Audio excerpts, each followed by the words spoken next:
Olá, tudo bem? Eu sou a professora Andresa, de língua portuguesa, e eu estou muito feliz por estar aqui podendo falar com vocês. Sejam bem-vindos ao ano de 2021. Estou com muitas saudades de vocês, tá bom? Vamos começar então a falar um pouco sobre língua portuguesa? Olha só, nós vamos retomar algumas coisas que nós sempre estamos falando. É sobre palavras, sobre o alfabeto. O alfabeto, ele nos ajuda a organizar muitas coisas. Por exemplo, o dicionário, os diários. Nós precisamos da ordem alfabética para muitas coisas. E o alfabeto, ele tem 26 letras, como a gente já estudou. Lembram? 26 letras. Porém, 3 letras foram incorporadas ao alfabeto. Quais são essas letras?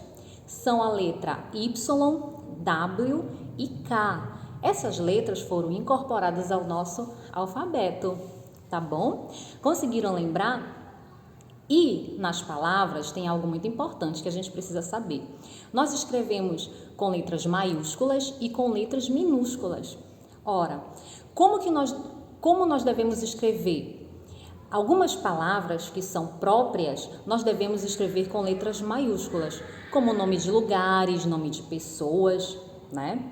E as letras minúsculas nós usamos para as demais palavras que não são próprias, tá bom?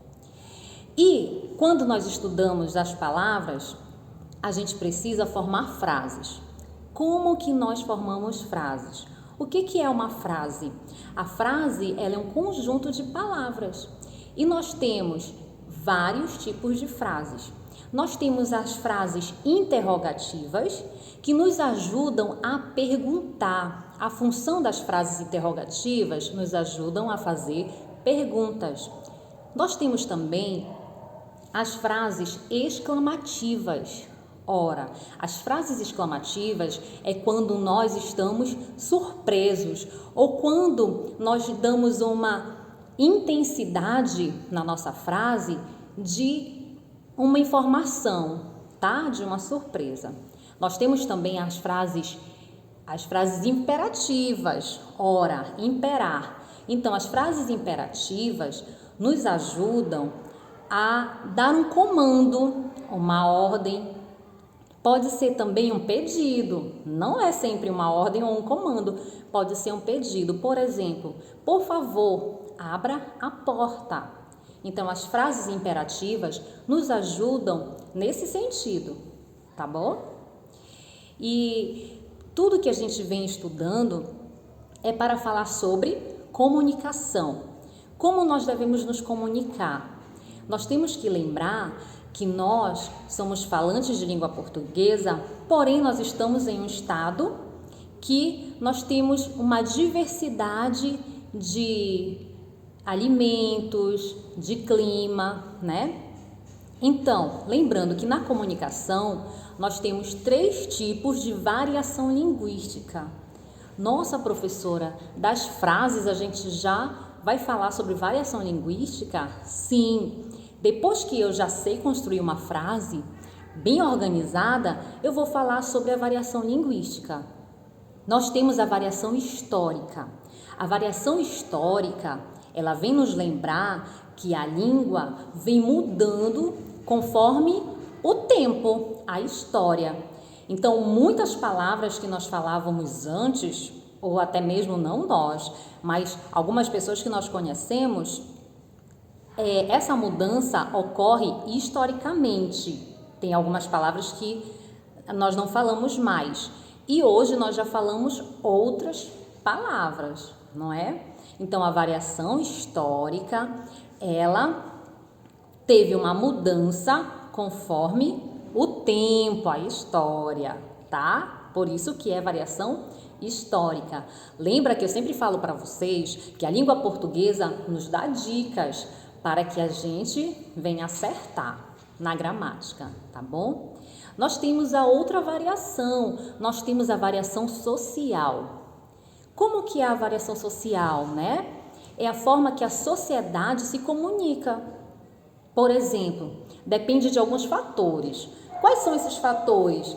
Pode ser a idade, pode ser a religião, pode ser a profissão, né? Então, se você pensar na idade, uma criança fala diferente de um adolescente e um adolescente fala diferente de uma pessoa adulta. Então, a variação social depende de alguns fatores relacionados à sociedade. Por isso que é variação social, tá bom? Nós também temos a variação geográfica.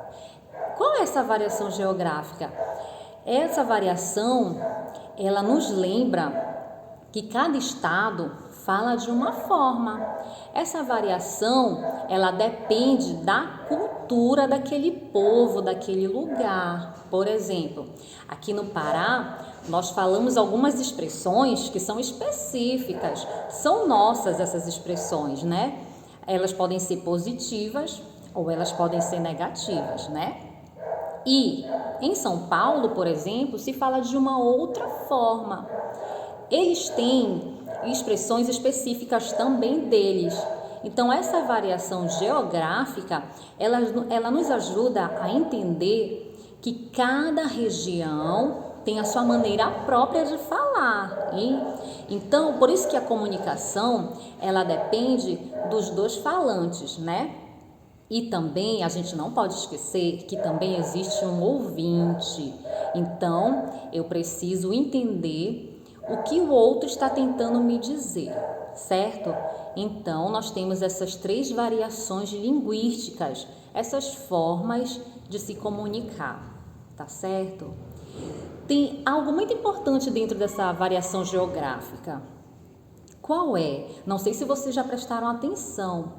Muitas pessoas têm um determinado sotaque. O que é o sotaque? É a maneira que ela entona as palavras, que ela fala as palavras. Então, a variação geográfica também nos lembra que as pessoas podem falar de uma forma em um lugar e essa mesma palavra que essa pessoa fala, por exemplo, aqui no Pará, como a gente citou como exemplo, talvez em outro estado essa mesma palavra se fale de uma outra forma. Então, isso é denominado sotaque, tudo bem?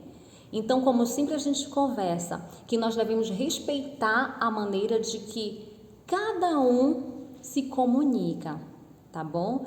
E eu deixo esse momento aqui para vocês refletirem sobre comunicação, como é se comunicar, como eu devo me comunicar, como eu devo estruturar minhas frases, lembrando das normas gramaticais, vindo desde lá do alfabeto, até chegar às construções das palavras e até eu conseguir me comunicar com meu colega ou com quem for, tá bom?